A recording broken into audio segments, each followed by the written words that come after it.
Good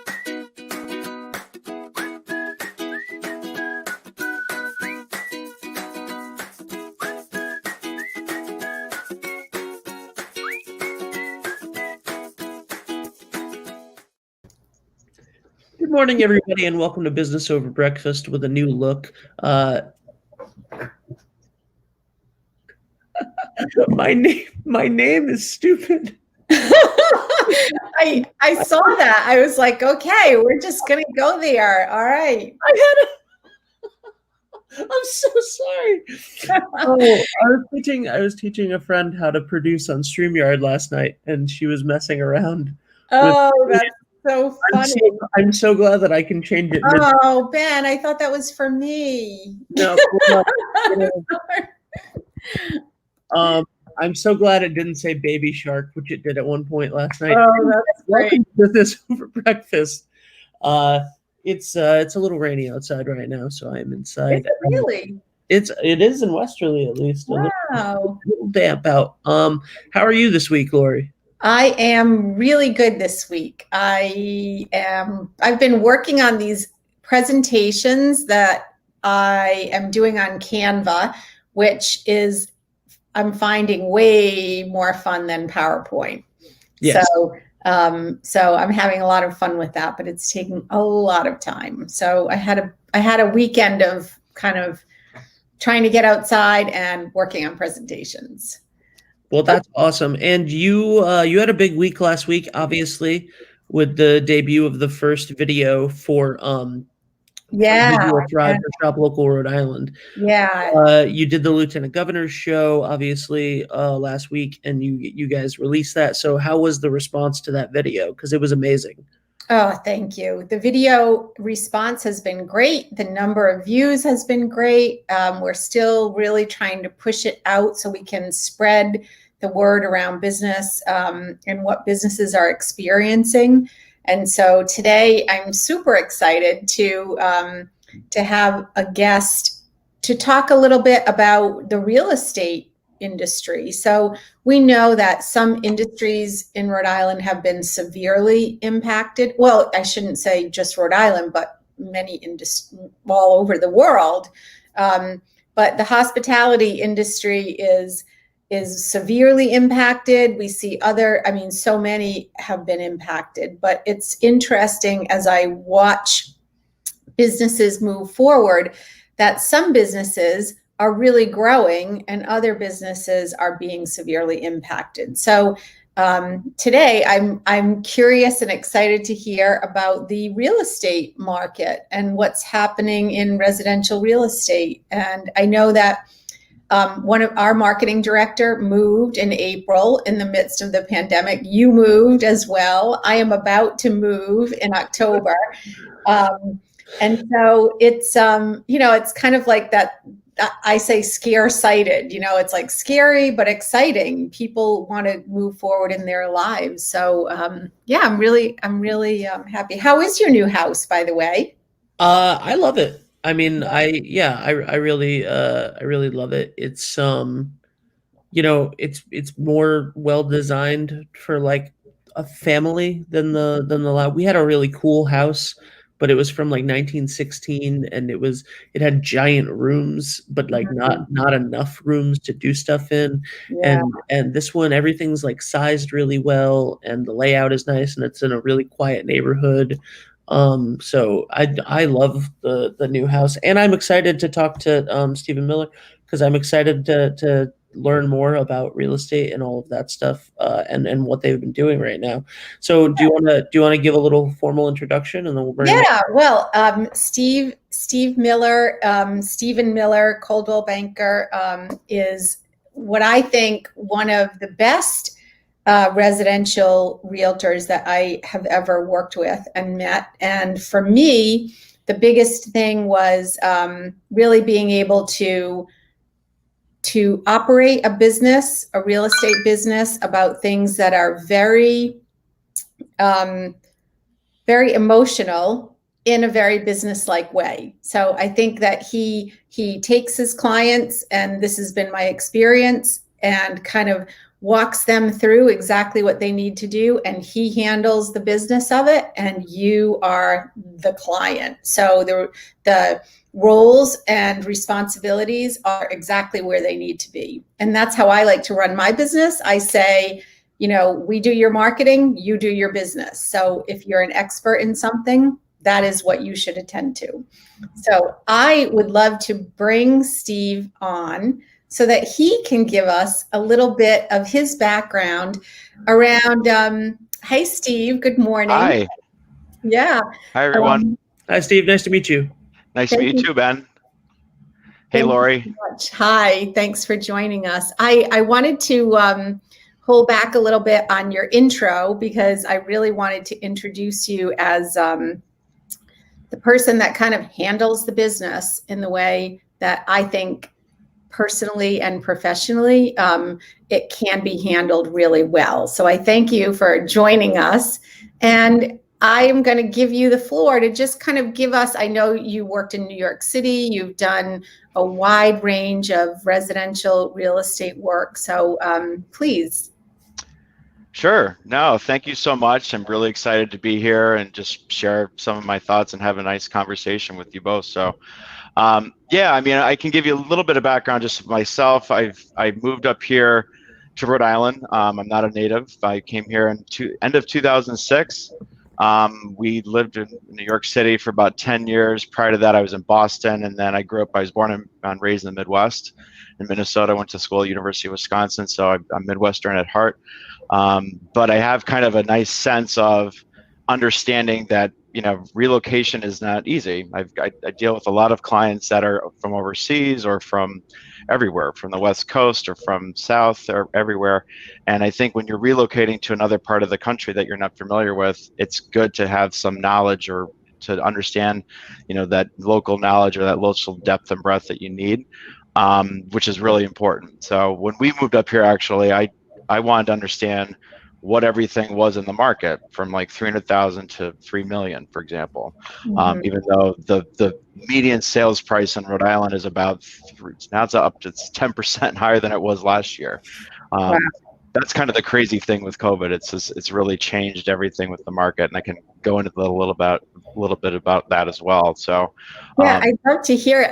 I was thinking, Ben, when you were talking about your new home, you brought up the exact things that I was thinking most people are looking for. So Steve, so clients will come to you and say, I need these particular spaces. I have a family, or I don't have a family, or like, what are the common things that clients bring to you when they're thinking about their next stop?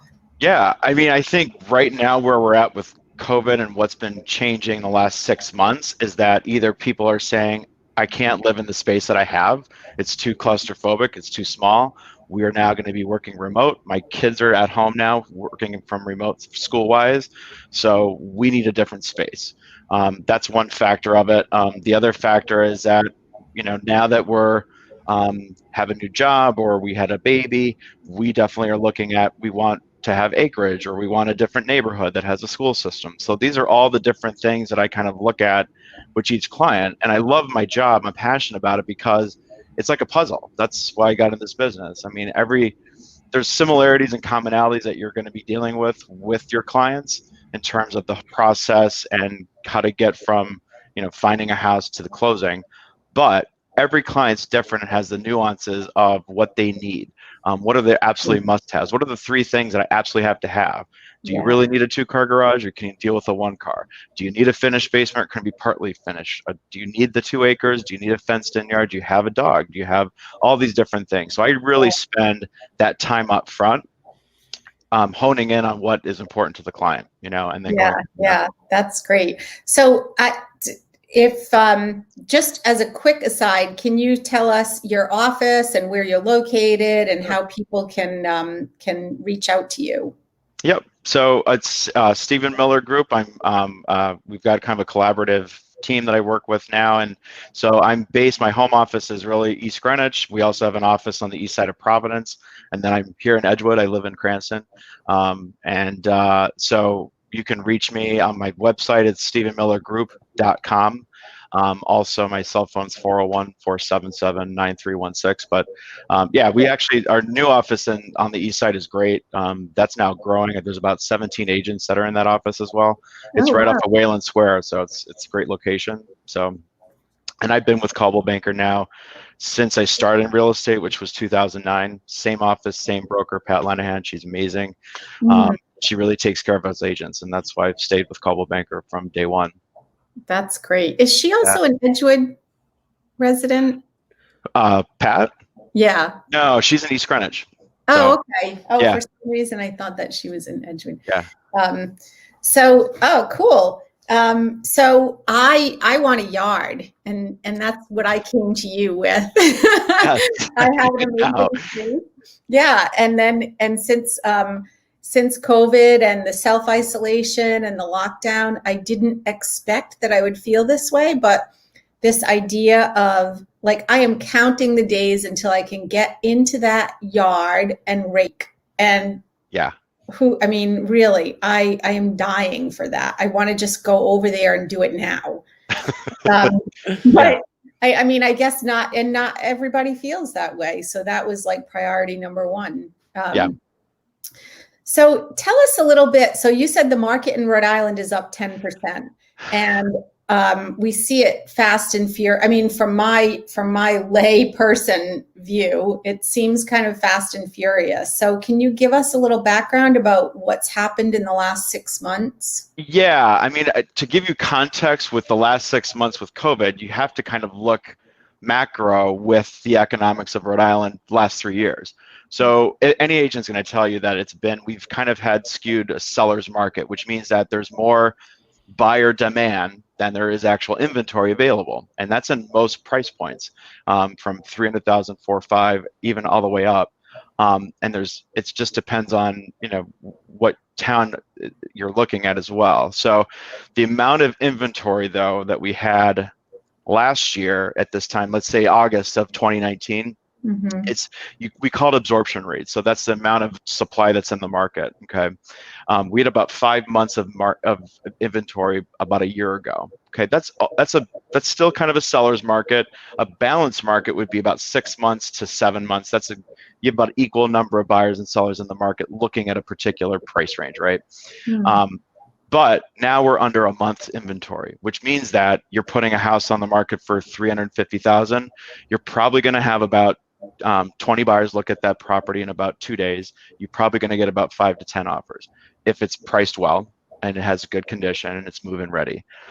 Those are kind of the factors that are really skewing towards sellers that have those type of attributes with their home. If there was one that just came out on our neighborhood this morning, that had carpeting everywhere, had the original cabinets from 1940s or 50s. I mean, it's a lot of work. That's going to be a harder property to sell because there's going to be less buyers interested in it, because we've just seen that there's less buyers that are willing to do projects unless it's priced really low, but it doesn't even matter. Buyers now, because you can afford more, because interest rates have come down. They're like, I just had a buyer get pre-approved at 2.8%, 30-year fix, good FICO scores, good debt income ratios. So they're able to maybe pay $50,000 more because that differential for them is about, $15 a month or $20, $25 a month. So they have stronger buying power than they did a year ago. So if someone is thinking, oh, I want to buy a house, what are the things, because you just said debt to income and interest rates, like what are the things that that buyers should be thinking about as they approach the purchase of a home? That's a great question. I advise that with everyone that's thinking about, even if you're not thinking about buying right now, if you're thinking, well, maybe next year when things are kind of more settled or more certain, because there's a lot of uncertainty right now, you really need to figure out why are you buying and for how long. So meaning that if you're buying and you think that you're going to be in that home for 5+ years, then great.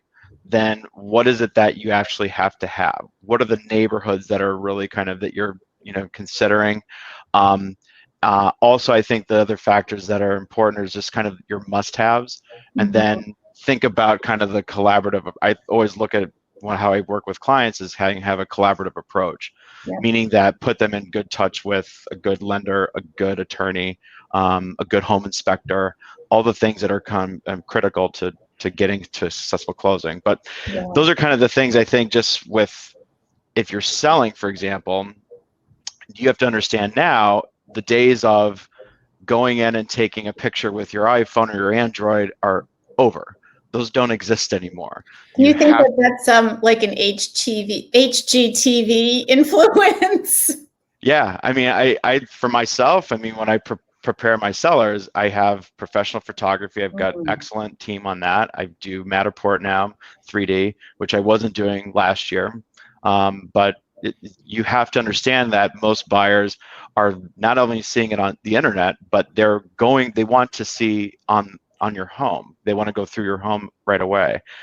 We've also seen kind of a change in open houses. So before, that would be the first opportunity that a buyer could probably see the property. Now you're doing those virtually. So those that have kind of pivoted, I would say, to being strong presence on social media or putting themselves out there on video, they're now kind of rising to the top a little bit more than other people would be a little bit. So, and that's, I'm sorry. Do you think that was exacerbated by COVID? Yes, COVID's definitely made that transit. That's a big switch now that we've seen in the marketplace in terms of marketing goes. Absolutely. Yep. Yeah. I did I produced a live open house virtual tour in April.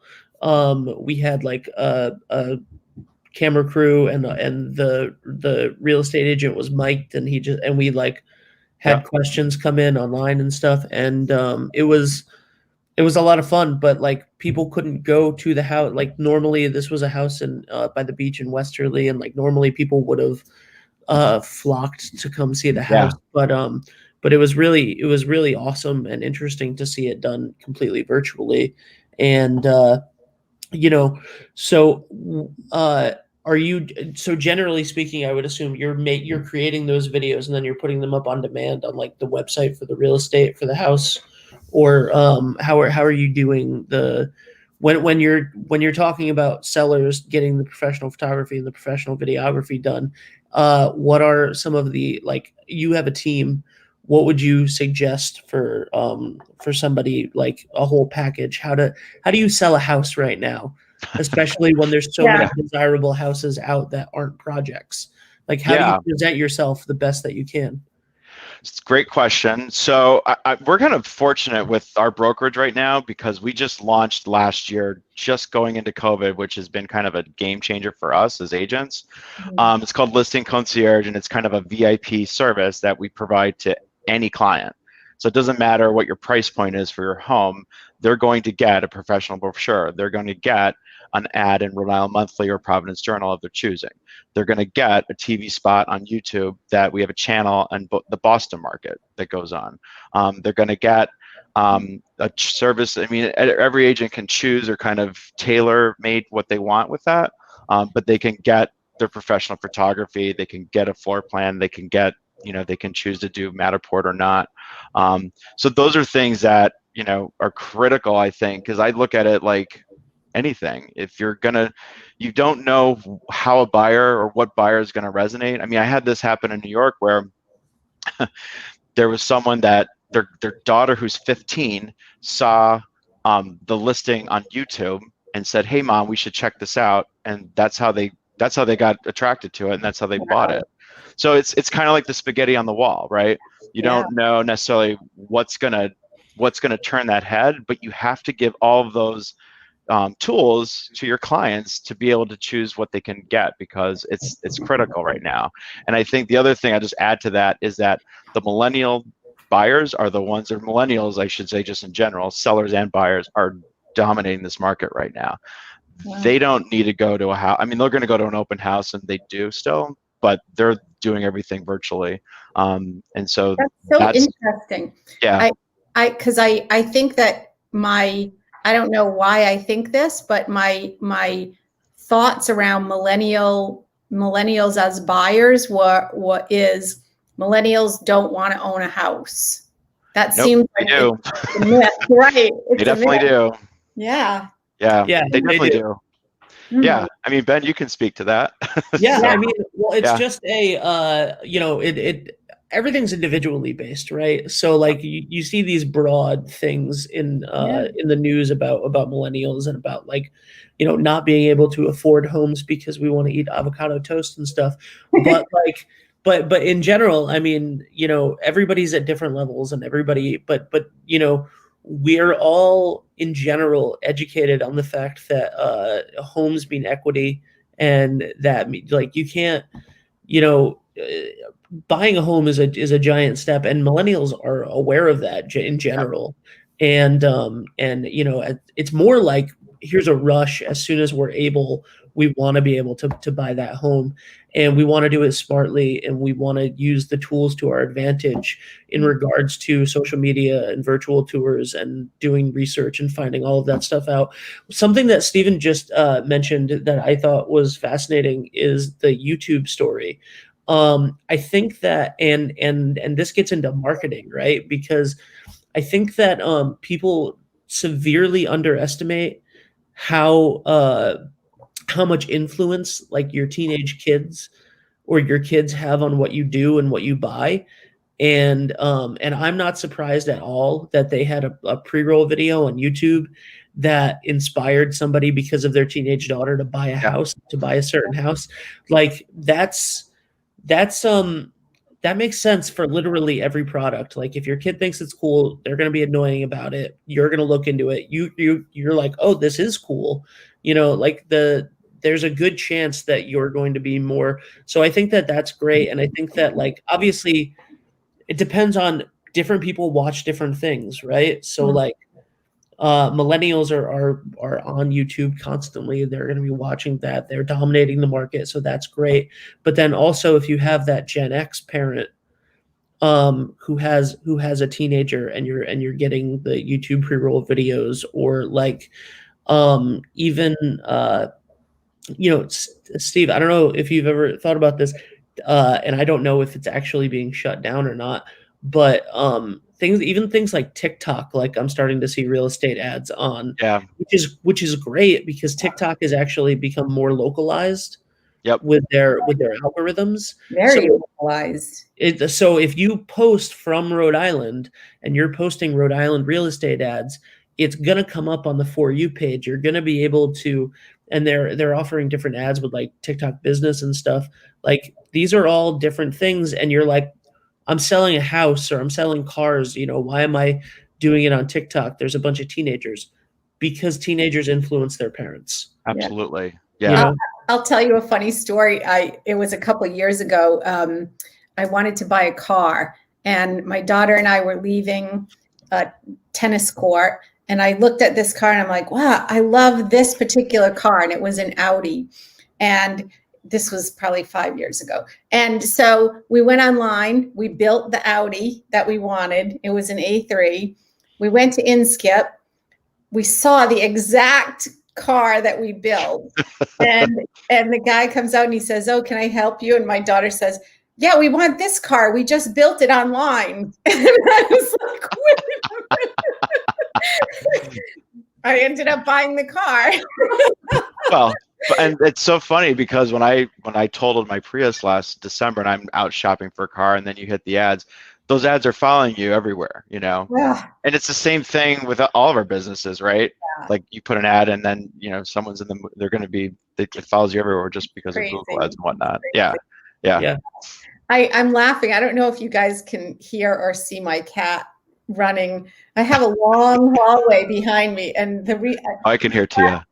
is meowing and running up and down the hallway. She sounds like a horse, but you can't hear it. Faintly. Yeah. Okay. the rumble in the hallway. It sounds fine. So if there's speaking of millennials and first-time home buyers, Steve, is there advice that you would give to first-time home buyers or first-time home sellers that are that have no idea what they're doing, and what they're looking at, and real estate is the literal like most stressful thing that they could ever think about. Yeah. I mean, it's so funny because I think it's just human nature that we kind of avoid what we don't know, right? So I think I look at my business and I've been very blessed to have being it grown organically. And so I think it's always important that you get, like most of my business has been referred or past clients or whatnot, word of mouth. So I think it's really important that you talk to people that you trust. To find out and do your research, and I think it's important that if you're looking at different agents or whatnot, you should interview a few. I always have that, especially if you're selling your house, you should definitely get 3 perspectives from different people. And it's important that you look at someone that has, I think empathy is probably really critical now.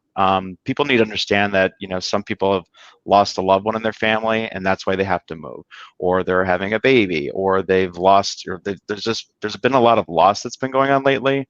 So it's been really changing the dynamic of why people are like, if I have to die tomorrow, I want to make sure that I did something now, right? Mhm. So I think that that's important when you're looking at someone that's got your best interests in mind and they're not caring about the sale. And I always tell my clients, I'm like, I'm going to talk you out, especially if you're buying, I'm going to talk you out of more things that I'm going to talk you into, because I'm more focused on the relationship on that. So I think that's probably one factor. I think another factor is experience. I think just knowing the different type of neighborhoods, the different type of lender options that are out there. I mean, I've got a definitely some good trusted lenders that I work with.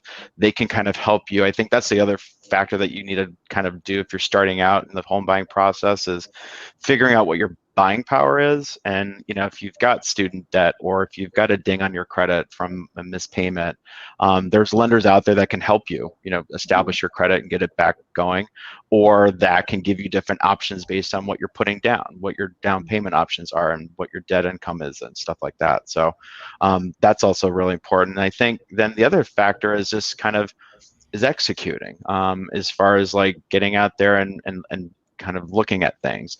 The timeline's really up to the clients. I'm going to give them a ton of advice, and I think most good agents will do that. But it's up to kind of the client to kind of guide, and it's their money and it's their life.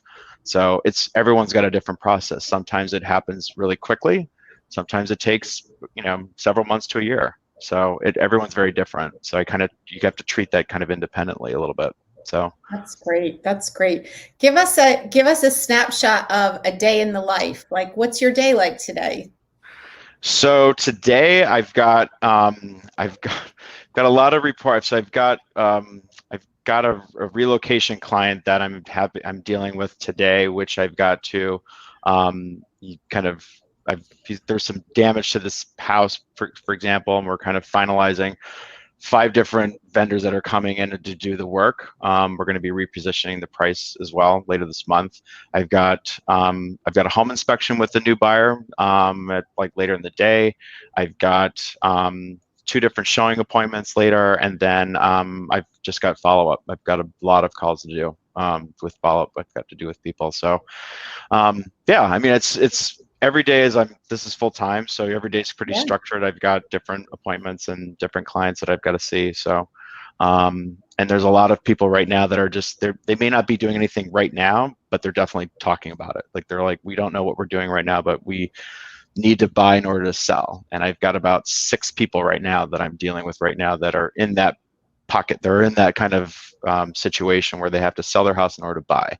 Mm-hmm. That's stressful. That can be very stressful. So I think you kind of introed it, Lori, that's my business. I mean, you need to focus on what you're doing in your life with your family, with your kids and all that. I'll take care of the business sense of it. Like I'll handle finding a house. I've got a lot of deep connections. Like, your house may not be on the market that you want to move to now. We'll find it. Yeah. And that happened actually a month ago with a client. They were thinking about this for 2 years. They're really nervous because they're like, we don't know if we want to put our house on the market because we're not seeing what we want to buy right now. And I said, you know what? I know this may sound hokey, but the universe will kind of take over with that a little bit. Not hokey. And it did. It really did. It's like I was in that position myself. Like, so We put it on the market. We've had 30 different buyers come through in 3 days. They got 4 great offers. 3 of them were escalation clauses, which we negotiated. And then lo and behold, I mean, their house did come on the market and they ended up buying. And I had to kind of, elbow another buyer out of there to help them secure it. So, and that's the one last thing I just wanted to say is I think that's kind of the other key thing in this market right now is that if you're a seller and you're looking at 4 offers and you're seeing those 4 offers and your agent's presenting those offers to you and they're saying, well, what's this buyer like? What's this buyer like? What's this buyer like? If they're all things being equal, I'm going to tell you the 2 things that are going to differentiate them. If they know the lender and if they know the agent. Because if you don't recognize those lenders or those agents and you don't have a relationship with them, you're probably going to choose the one that you know is going to be pretty even keeled. It's going to get you, it's going to bring a good buyer to the table and get the transaction to closing. That's critical right now. And I'm looking at that when I advise my clients. I'm like, well, I can tell you I've worked with that agent before. They're a good agent and they've got a really good lender they're working with. You've probably got a good, sure thing to get to closing versus the other 2. I'm not sure. Which is exactly what someone wants. Yeah. And that's the advice you have to bring to the table. Yeah. Because then going back to how we started, that allows the client to do whatever the client needs to do in their life to prepare for the move. Yeah. And great. the other thing I will just add is that with the whole frenzy of the multiple offer situation, this happened to a client of mine. They had 15 offers and we had a highest and best deadline at 6 o'clock on Friday. We didn't go into purchase and sales until I think Tuesday morning. We spent 3 days negotiating kind of back and forth with 5 out of the cream of the crop, the 5, just to really delve into, are these guys really strong or not? Because it was really difficult. And I always tell people, it's okay to take a breath. It's okay to take a time out here and not just quick. I mean, you're making a huge life decision, and it's a lot of money that's at stake here. And I'd rather do that up front for 2 days than 2 weeks from now. Oh, sorry, the deal fell apart. Yeah, we didn't do our job up front. So.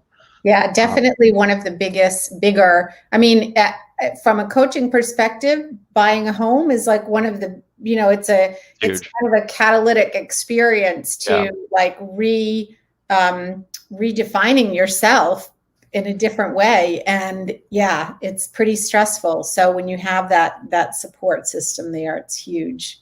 Yeah. Well, I thank you for that. And I especially thank you for joining us this morning. You put out some amazingly great information for buyers and sellers. And you, really, thank you so much for taking the time. Thank you, Steve. Thank you guys. It was great. I learned a lot. So check out StephenMillerGroup.com. And the thing that I was most excited about was that every listing, no matter the size, gets the real estate concierge service. Yes. Or the listing concierge. Listing concierge. Yeah. Listing concierge. Thank you very much. I didn't want to miss the buzzword. Thank you so much. That sounds amazing. So this was a wonderful chat. Nice to meet you. Yeah. Thank you. So Have a great day, guys.